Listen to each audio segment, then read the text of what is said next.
For more than a year now, proponents of the so-called lab leak hypothesis of the origin of COVID-19 have been smeared as kooks and conspiracy theorists. But over the past few weeks, the theory has gained some real mainstream traction, including from top experts. So what does this sudden about-face say about our experts and the American media and the consensus science that we've been held to all year? Well, I'll answer that question in tonight's Hold the Line.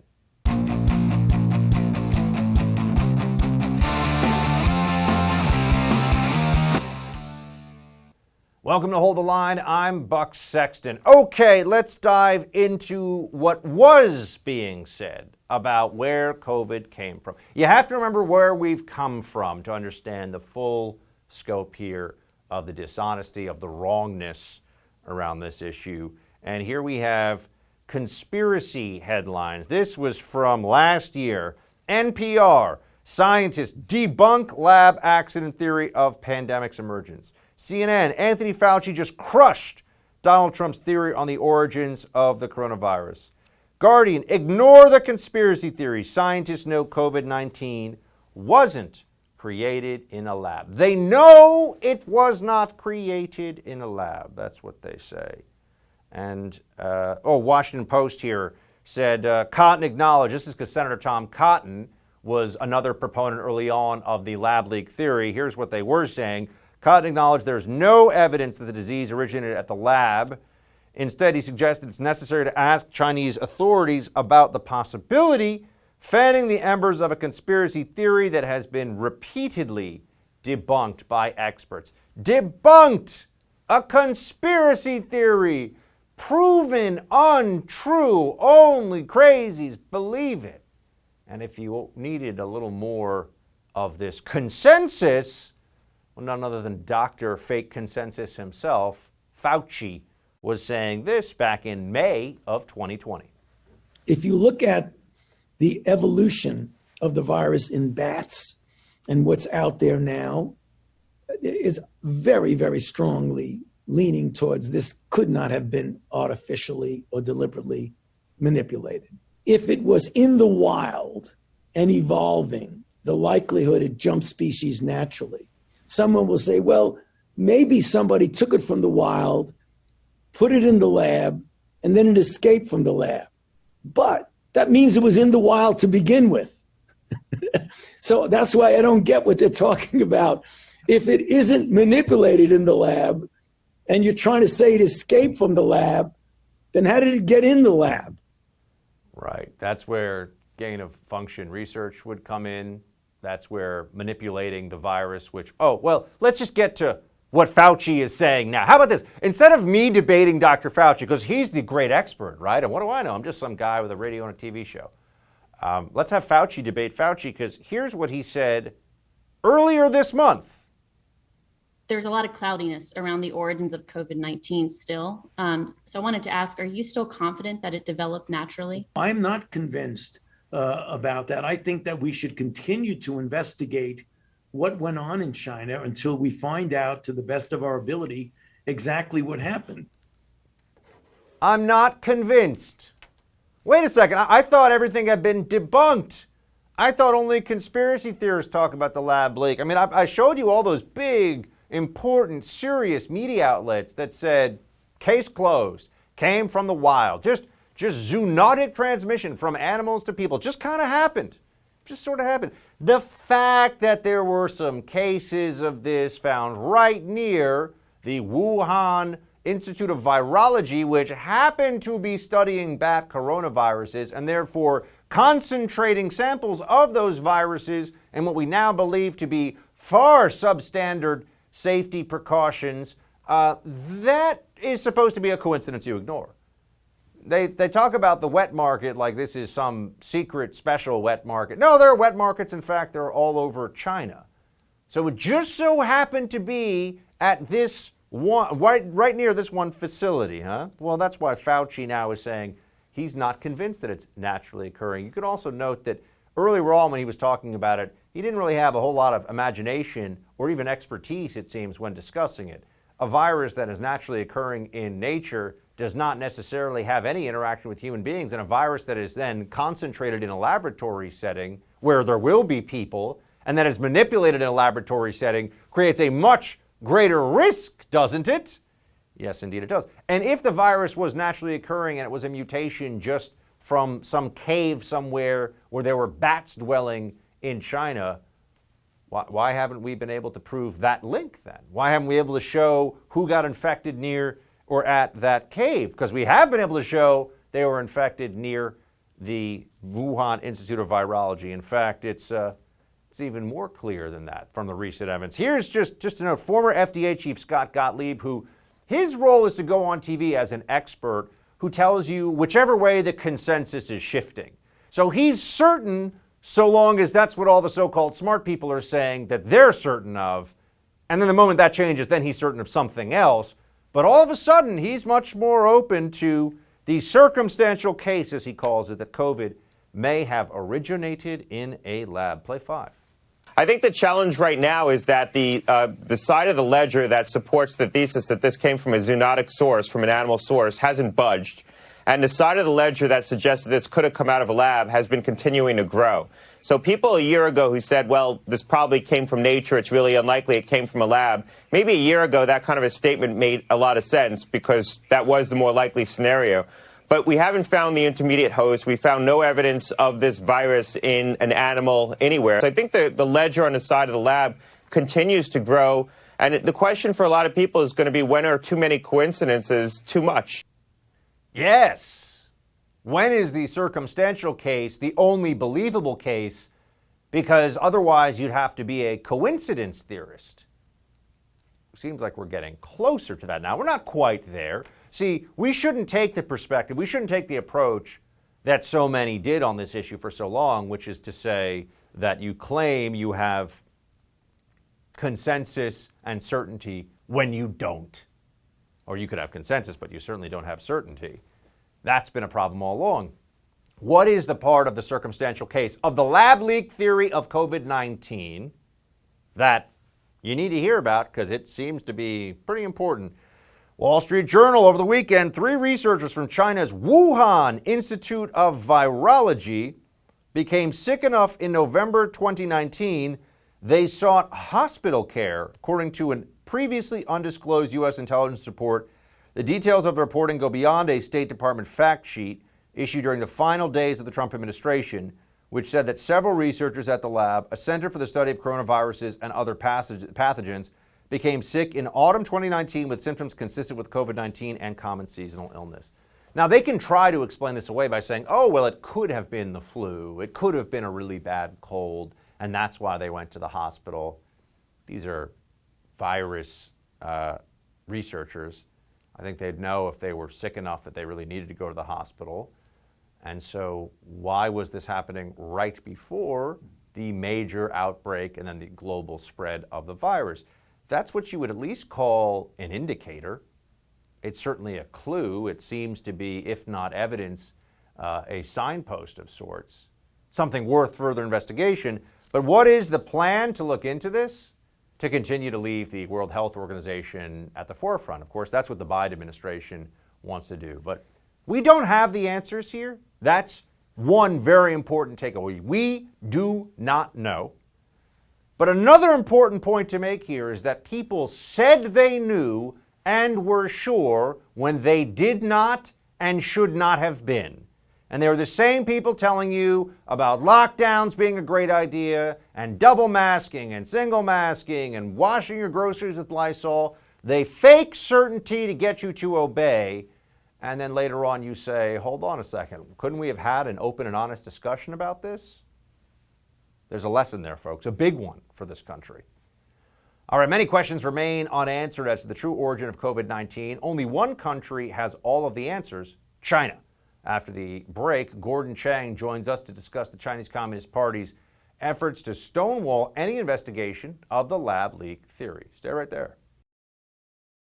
If you've ever thought about investing in real estate, I want you to take me up on this recommendation right now. Visit doneforyoubuck.com, where you can learn more about my friends at Done For You Real Estate. If you haven't checked them out yet, let me make this easy for you. These guys have found a way to make real estate investing straightforward, and their system flat out works. I know because I'm using it. It allows everyday, hardworking Americans like you and me to finally own investment real estate without all the risk and difficulty of doing it on your own. I can't possibly tell you in strong enough terms during this 60-second commercial how important it is you check these guys out. So how about this? If you visit doneforyoubuck.com, at the top of the page is a podcast interview I did with Done For You Real Estate, where you can hear my personal experience with their company as a client in my own words. I'll tell you about it in detail, from picking the city to the house, getting the broker set up, the loan, even getting a tenant in place, so I get that free cash flow coming to me now every month. Visit doneforyoubuck.com, listen to the podcast interview, and give my friends a chance to show you what they can do for you. We need to know what happened here. The Chinese Communist Party knows what happened here. They know who patient zero was. They know precisely where this began. These three individuals who became sick, the symptoms were consistent with what someone would get that would be symptomatic of if they had COVID-19, the Wuhan virus. We need to get to the bottom of this because this could happen again. They're still conducting research in these same laboratories today. It's being done in ways that were similar to what happened back over a year ago. Former Secretary of State Mike Pompeo responding to the recent Wall Street Journal report, which revealed that 3 researchers at the Wuhan Institute of Virology were hospitalized in November of 2019 with symptoms consistent with COVID-19. Seems that nearly every step of the way the Chinese Communist Party has sought to deceive the international community, first downplaying the severity of the disease and then stonewalling efforts to uncover its origin. While the genesis of the disease is still uncertain, our next guest says that whether it came from a lab or not, China is ultimately responsible for the millions who've perished in this pandemic. Joining me now is the author of The Coming Collapse of China and the Great U.S.-China Tech War, Gordon Chang. Also follow him on Twitter at Gordon G. Chang. Gordon, great to see you. Thank you so much, Buck. So let's just take some of the comments here from the former Secretary of State Mike Pompeo. First off, his assertion here that China knows who patient zero is and knows a lot more than they've told us. As someone who watches this very closely, Gordon, what can you tell us about your sense of that? I think this former Secretary of State is correct. When the World Health Organization mission went to Wuhan in January and February of this year, they asked for all sorts of raw patient data, including about those 174 cases. Beijing refused to turn it over. And I think that's an indication that China knows a hell of a lot more than it is saying. And indeed, without that patient data, we won't be able to track down the source of this disease. I think that's exactly Beijing's motivation. Make sure we don't learn how this thing started. And Gordon, what about the concern that this research, I mean, is it feasible that the Chinese Communist Party would allow gain-of-function research, the kind of virus research that people have been saying was going on in the Wuhan laboratory to begin with? Could this still be going on elsewhere? Do we know if it's continuing on elsewhere inside of Chinese borders? Well, I'm sure that it is, Buck, but I don't actually have direct information on that. We do know that they were conducting in a number of locations gain-of-function research because, for instance, that grant from the National Institute of Allergy and Infectious Diseases, Fauci's branch of the NIH, actually was funding research in the Wuhan Institute of Virology. And we know from papers that have been written that that was gain-of-function experimentation. So clearly it was going on then. We know that China has a biological weapons program. So yes, of course it's going on. But for the last 3 or 4 months, there's been, at least in the open sources, no indication. And Gordon, we had the White House Press Secretary Jen Psaki weigh in today on how they still believe the World Health Organization, this White House thinks the World Health Organization should be in charge. I wanted to have you react to these comments from the West Wing. 589,920 dead Americans. At what point does President Biden say, we don't want to wait for the WHO, we don't know what they're doing, this needs to be an American-led effort to get to the bottom of what happened? Well, first of all, we need access to the underlying data and information in order to have that investigation. And why not? But he talks all the time about how he's known President Xi for a long time. So why can't he just call and we need ask them him for that information? I think you're misunderstanding how this process actually works. An international investigation led by the World Health Organization is something that we've actually been pressing for several months. I mean, Gordon, are we ever going to get real answers if we're relying on the WHO to be in charge? No, I just don't think the organization is built to do that. It is dominated by China. China is never going to permit that. We have seen now 3 WHO missions to Wuhan, 2 in 2020 and 1 this year, and none of them has uncovered anything of real value. They've been dominated by the Chinese side of these teams, and clearly Beijing is not allowing anyone from the WHO any real access. You know, at this particular time, you know, Jen Psaki's right in the sense that we couldn't conduct this investigation on our own, but we do have a lot of information that has not been declassified. The Biden administration can do that. But also, we know, regardless of how this disease started, we know that Xi Jinping deliberately spread this beyond his borders because there is open source information to show that they were lying about contagiousness, and they were forcing countries to accept arrivals from China while they were locking down their own country. You put those two things together, Buck, there is no other explanation. China deliberately spread this disease beyond its borders. When you say deliberately spread, Gordon, I mean, that's obviously something that gets a lot of attention. What is the full evidence, the full argument you could make in favor of that, and why would the Chinese do that? Well, we know that Beijing only formally announced transmissibility, human-to-human transmissibility, on January 20 of last year. But doctors in Wuhan knew no later than the second week of December that this was highly contagious. Now, if Beijing had said nothing during those 5 weeks, and they probably knew earlier, but if they had said nothing during those 5 weeks, that would have been grossly irresponsible.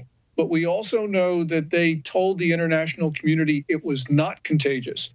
There's the January 9th statement from the WHO, plus the infamous January 14th tweet, which are based on information from China that it was not a contagious disease. And then, as I mentioned, Xi Jinping was pressuring countries to take passengers from China while he was locking down Wuhan and surrounding cities. That meant by locking down, he felt he was stopping the spread of the disease, which means he knew that he was spreading the disease by having Chinese passengers go around the world. So it's just inescapable. This was a deliberate attempt. And the reason why? Well, I guess he saw his own country crippled, so he wanted to level the playing field. I suppose so. I don't know what was in Xi Jinping's mind.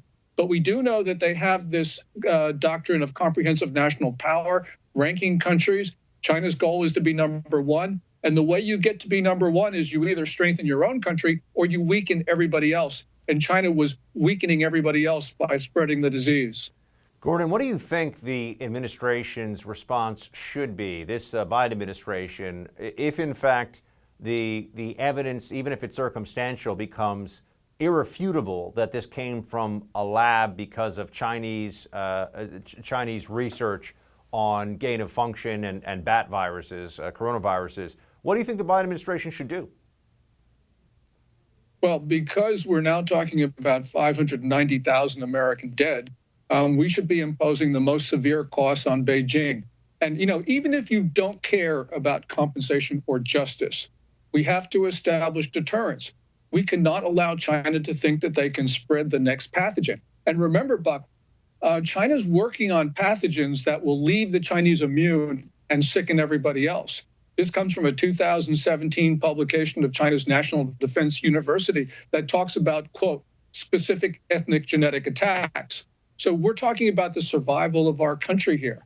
So, yeah, I think we should be cutting off trade. We should be cutting off investment. We certainly should be cutting off technical cooperation. We got to start defending ourselves. Gordon Chang, follow him at Gordon G. Chang on Twitter. Gordon, thanks so much. Thank you, Buck. As anti-Semitic attacks continue around the country, many Democrats are finally coming out and condemning Islamophobia. Seriously. After the break, we have senior contributor to The Federalist, Ben Weingarten, going to be with us to discuss the rise in violence and the political response. Trust me on this one. Go to this website right now, preparewiththefirst.com. It's a special website set up by our friends at My Patriot Supply. Every day it seems like things are getting worse out there. The best way to have peace of mind is to stockpile emergency food and water. My Patriot Supply is America's leading preparedness company, and they're here to help you become self-reliant no matter what happens next. But you can't wait for something bad to happen, then react. You need to act now before we see a stock market crash, hyperinflation, civil unrest, a pandemic again. My Patriot Supply has been in business for over a dozen years, serving millions of families and earning 39,000 4- and 5-star reviews. Their food is specially packaged to stay fresh for up to 25 years, so when you prepare today, it will be there when you need it. Right now, save $50 on their 4-week emergency food kit at preparewiththefirst.com. The meals are delicious and provide 2,000 calories per day. No other brand comes close. That's preparewiththefirst.com, preparewiththefirst.com.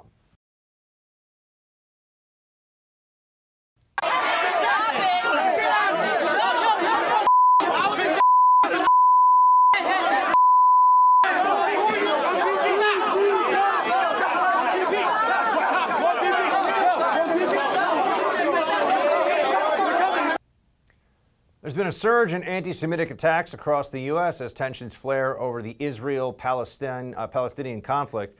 Earlier today, President Biden addressed the latest hate crimes, tweeting, "The recent attacks on the Jewish community are despicable and they must stop. I condemn this hateful behavior at home and abroad. It's up to all of us to give hate no safe harbor." This is Democrats in his own party grow increasingly divided over the conflict in the Middle East. Joining now to discuss, senior contributor at The Federalist, Benjamin Weingarten. Ben, good to see you. Thanks for being here. Buck, thanks for having me. Really appreciate it. It seems that there's a separation here, given the surge in anti-Semitism and anti-Semitic attacks here in the U.S., that the top of the Democrat Party seems to do the pro forma hate against the Jewish community is wrong. But within the Democrat Party, notably some members of Congress, notably the squad among those in Congress, there seems to be a tolerance of some pretty vile, certainly anti-Israeli, and I think many would argue anti-Semitic rhetoric. So why this double game that's being played? Well, I think you have to look past the rhetoric and look at the actual substance of the Biden administration and, to your point, the Democratic Party that he represents.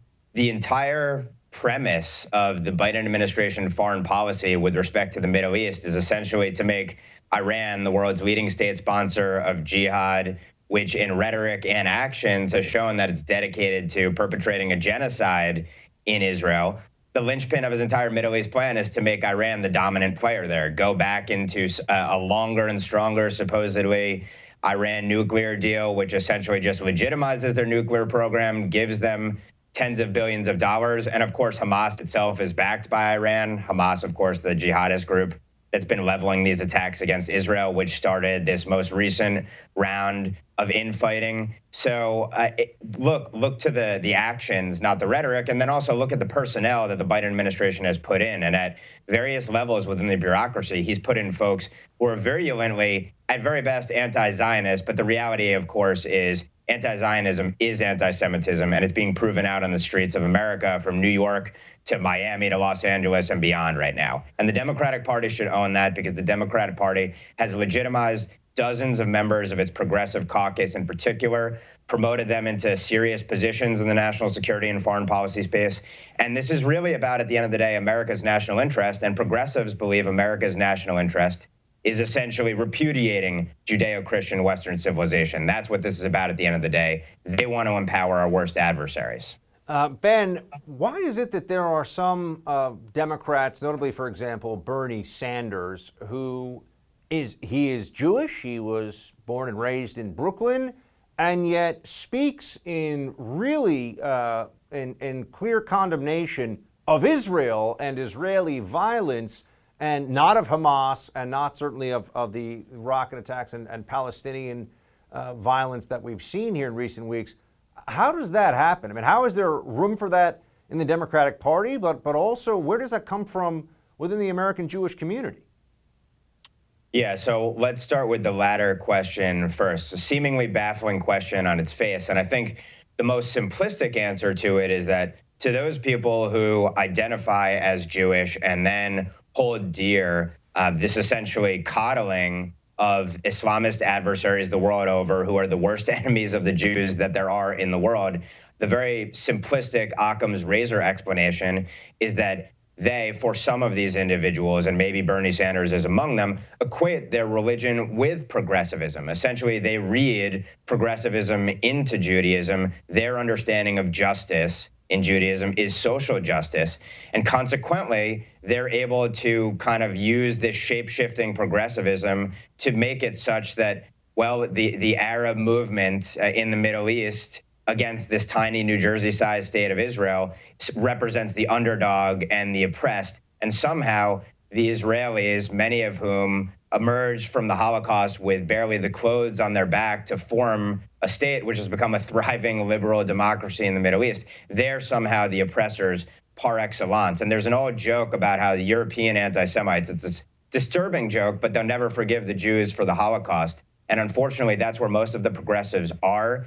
If you look at critical race theory and sort of cultural Marxism, they have equated sort of the same thing of the white supremacist oppressors in the US with, amazingly, Israelis being the white supremacist right-wing oppressors par excellence in the Middle East. And you see that in Bernie Sanders' rhetoric when he talks about right-wing racists in the Netanyahu government in Israel.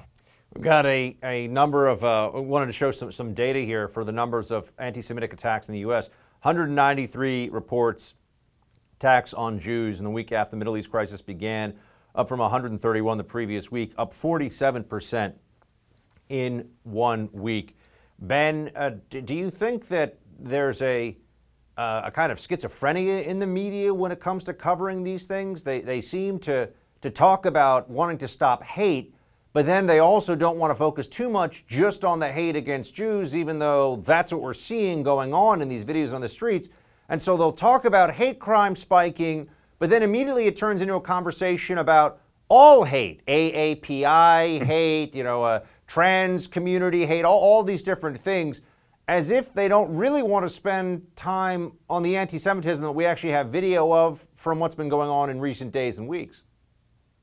Yeah, it's as if it doesn't count when it comes to Jews. And I think that's in part because they know that it's politically very damaging to them when they claim to be progressives, and then they're siding with the most repressive, misogynistic, bigoted, truly apartheid state-loving Islamists in the Middle East. And then, of course, people here who share their same repressive, regressive worldview. And it is remarkable. If you just, I'd urge all of your viewers and listeners, just take a look at the FBI hate crime statistics every year for the last 2 decades. And you see by far, if not a majority, then very close to a majority of religiously rooted hate crimes come against the Jewish population, which is such a small percentage of America. It's so outsized relative to the number here, but it just, for the media, it doesn't count because it's the Jews and they're portrayed as being somehow, again, the oppressors as opposed to the people who face this bigotry. And to the broader point, the Democratic Party has normalized and legitimized this behavior. There's something called that Natan Sharansky, who is an Israeli minister, came up with the 3D test of anti-Semitism. It's holding Jews to a double standard, delegitimizing the state of Israel, and demonizing. And you see that played out pretty much every single day in our media, very thinly veiled. But the Democratic Party itself has swallowed this completely. They have made their bed essentially with this progressive Islamist nexus. I published a book last year called American Ingrate, Ilhan Omar and the Progressive Islamist Takeover of the Democratic Party. And I said that because the progressives have adopted these views and the party itself, from leadership on down, Nancy Pelosi and others, have accepted this unholy alliance within their party. They own it. And unfortunately, I think they believe that they have to adopt it because that's where they think all the political power is. And look at where our schools are. Look at where wokeism is in this country. I fear they may be right. And that's terrible for America's national interest. It's not just a Jewish thing or a Christian thing or a Muslim thing. It transcends religion. It comes down to the fate, ultimately, of our country and the West itself. Always astute and insightful, my friend Ben Weingarten. Good to see you. Thanks for having me, Buck. Many colleges and universities are planning on reopening for in-person learning this coming fall, but with strict rules and regulations to prevent the spread of COVID, including on vaccinations. After the break, we'll take a closer look at some of those ridiculous rules in store for returning students with the Federalist's Evita Duffy.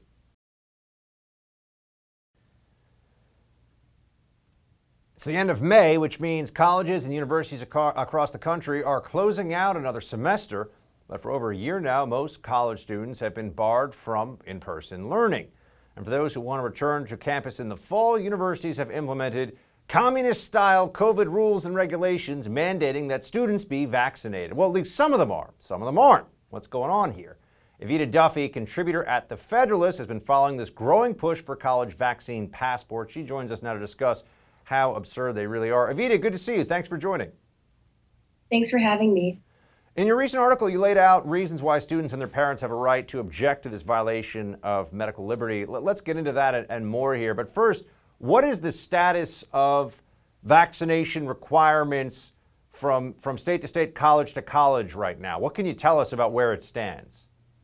So most schools are mandating vaccines for the fall next school year. But some states actually, it's illegal to have a vaccine passport for students in places like Florida and in places like Texas and Utah, it looks like. So some conservative states are banning vaccine passports, but many, like the state I'm in Illinois, there's no chance of that. And so students are really at the mercy of these bureaucratic, overblown administrators at universities and colleges across America. So it's state to state. Red states have fewer colleges and universities in them so far. And we actually can show everyone at home a graphic that there are some statewide COVID vaccination rules for all public colleges and universities. That's in, let's see, Maryland, Massachusetts, Massachusetts, New York, California. So the very blue states are requiring it. Some states are not allowing a vaccine requirement. You have that in Texas and Florida. And then a religious exemption is in place for vaccine and others. So religious exemption, it seems, Evita, is almost like the voting present here, because the religious exemption is a pre-existing situation for vaccines in a lot of places. So they're just saying that they're not adjusting the rules. Do I have that right? They're just going to stay with what they've got. So I'm sorry, are you asking, like, are they not going to allow religious exemption? No, I'm asking, the religious exemption is that's just a continuation of pre-existing state policy as I understand it. Yeah, that's something that's very, very standard and usually allowed, especially because these are emergency use vaccines. They're not regular FDA-approved vaccines. So there are a lot of different rules that go along with them. So my school, on their website, they say that they have a medical and religious liberty exemption, but the guidelines for that, or how you can go through that process, is still unknown. Some schools are saying you need to have a documentation. I'm not sure how you can document your religious liberty exemption. So it's really a lot of questions, and a lot of things are just up in the air right now. Yeah, that's what I was going to ask. I mean, so a religious exemption they didn't lay out specifically, you need a note from your pastor, but that seems pretty standard, right? Or you need a note from your rabbi. But what about if you have very different religious beliefs? So there are clearly some loopholes in this. What is at your school right now? I mean, when you talk to people that are planning on going back in the fall, are they saying that this bothers them, or are they saying they're just going to get vaccinated and they don't really care? I mean, what is sentiment like on campus about this? Well, I would say the social shaming for not getting the vaccine is extremely high at my school. I go to a very left-wing college. There are people who will privately message me and say, hey, let's start a petition. I don't want to get the vaccine. What can I do? But those are people who are not public about it. I think that this is what I think is the scariest thing about these vaccine passports in colleges, is that they are starting to really replicate, communist Chinese social credit scoring systems, right? I mean, this is like social shaming. If you don't get the vaccine, you might not be able to in-person learning. You might be barred from activities on campus or even living on campus in general. So there are consequences for not following the rules, and it's really starting to look a lot more like China than America. What do you think should be the policy? I mean, if you had to lay one out based on the fact that you're actually going to be you are a student and going to be heading back to campus, what do you think would be the way that colleges could both promote health and protect basic medical liberty?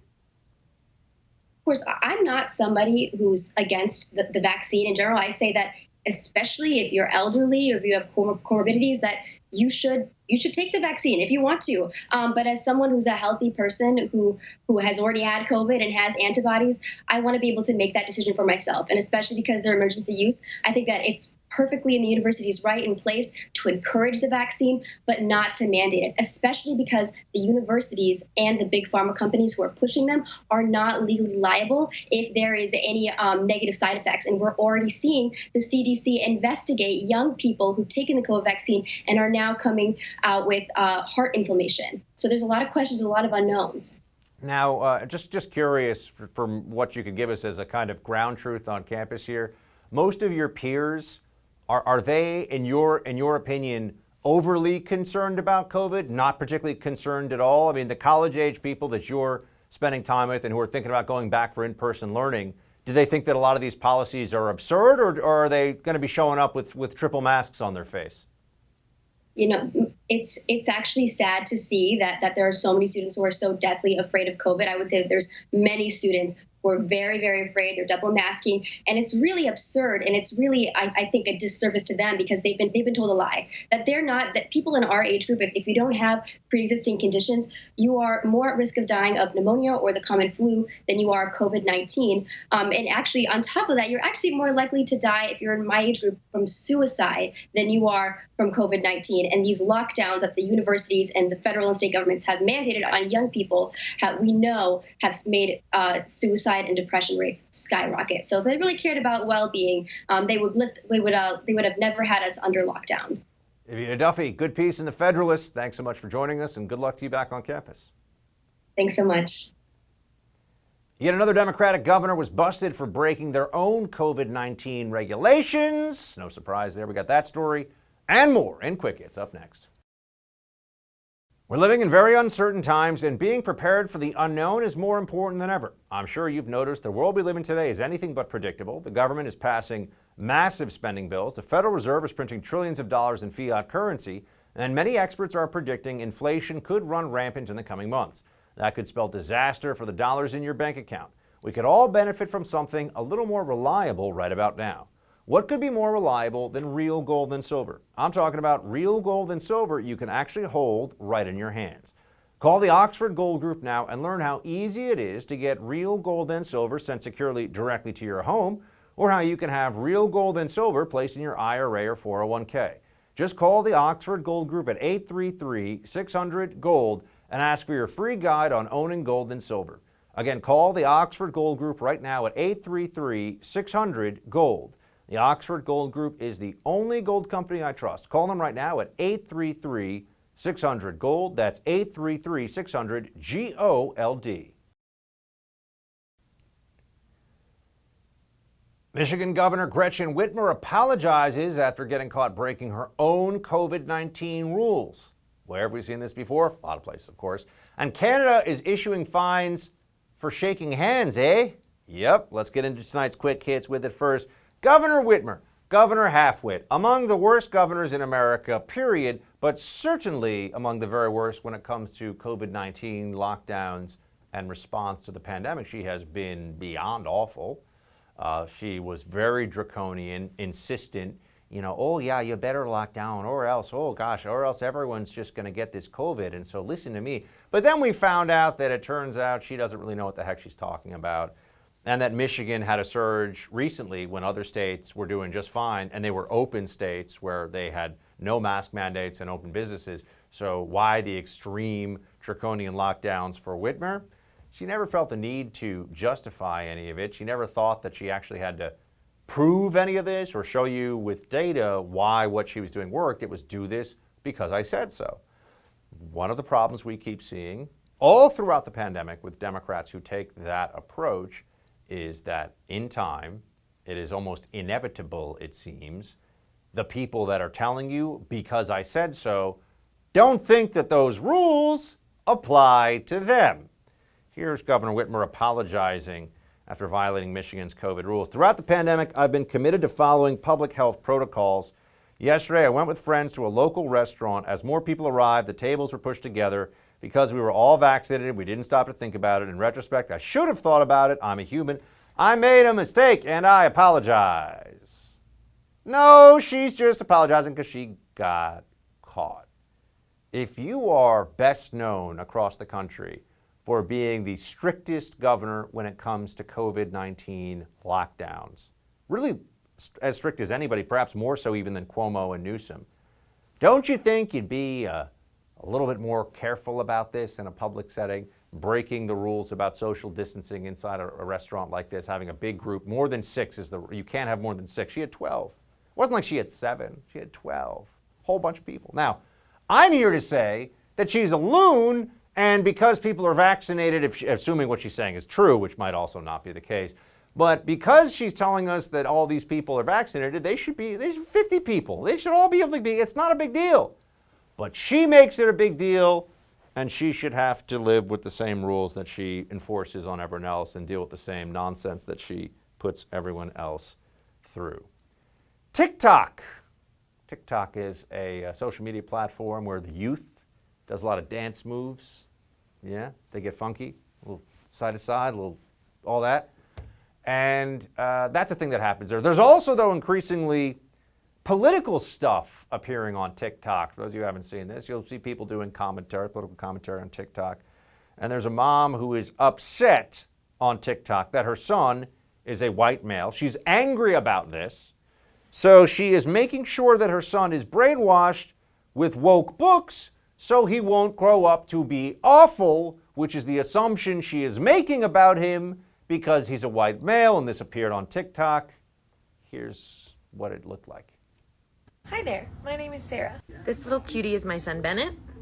As you can see, my son is a white male, so here are some books that I bought to help prevent him from growing up to be awful. Starting out strong, we have C is for Consent. Pretty self-explanatory, but it's a picture book that goes into detail about consent with your body, with family. Along that same note, we have Will Ladybug Hug. Teaches the same kind of concept and in a more childish way about a ladybug who is hugging his friends, even has one friend who doesn't like hugging. So, this one is called Only for Me. Also, same concept, teaching kids about consent and things that feel comfortable with their body. Because I'm raising a feminist, we've got A is for Awesome, 23 inspirational women. Next, we have I Clean Like Daddy. There's even a page in the end where the whole family is cleaning together to show that it's not just mom and sister's job. Finally, we have Except When They Don't, a book about boys and girls liking whatever they want, regardless of their gender. I mean, she's a parent. She can indoctrinate her kid however she wants, but I don't even know what the hug thing is about. I mean, I don't know. Little kids trying to hug people was a problem, but apparently it's a problem. Liberalism today, woke liberalism, is a disease of the brain, unfortunately. It's very hard to see it as anything other than that. I'm just hoping a lot of people get the help they need. Police in Canada. You think of Canada as being a very friendly place, speaking of hugs, but you can't even handshake there anymore. Not in the era of COVID. They will actually give out tickets for, that's right, they'll give you a fine for shaking hands. How's it going, man? Officer Dietrich, City of Hamilton bylaw. I have you here in violation of the Reopening of Ontario Act, gathering with a crowd of more than 5 people. So that's a pre-written ticket again, just for the record? I had the ticket made up inside when I saw you out here. So what was I doing exactly when I was talking to one of the protesters here? You walking around, getting within 3 meters. Oh, that's how it is. So if I just talk to someone, that's within 2 meters? I also want you shaking their hands. Oh, I guess I'm breaking the law there. Okay, you got me there. So great. This is a ticket. Now this is an administrative penalty notice. Oh, for what? Yeah. This is for shaking hands with the public. No way. Fail to maintain a distance of at least 2 meters from another person. So that's strictly just for shaking hands with someone? For shaking hands, not maintaining 2 meters from the person. It's honestly hard to believe that's real. That comes from Rebel News up in Canada. I watch it, I say, is that an actor? It's apparently, I mean, I had a hard time believing that they would really turn the cops into hall monitors like that in Canada, but apparently they do. We'll update it if that changes. That's it for tonight's Hold the Line. The No Spin News with Bill O'Reilly is up next. Shields high, everyone.